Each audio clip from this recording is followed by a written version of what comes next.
Exodus chapter 33, verse 15. Then Moses said to him, "If your presence doesn't go with us, do not send us up from here." And I declare, hindi pa lang na verse, magkaroon ng revelation sa iyo. Because something great and wonderful mahitabo if the presence of God magauman ka naman.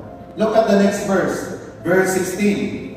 "How will anyone know that you are pleased with me and with your people unless you go with us? And what else will distinguish me and your people from all other people on the face of the earth?"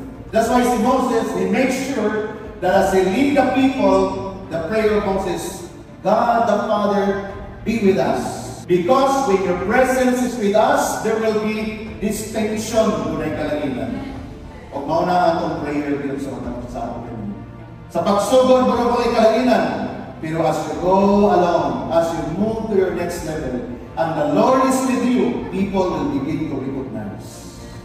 This person is different. The way he talk, sa iyang pagsulti, the way siya magplano, the way siya mag-apply ang iyang kinabuhi.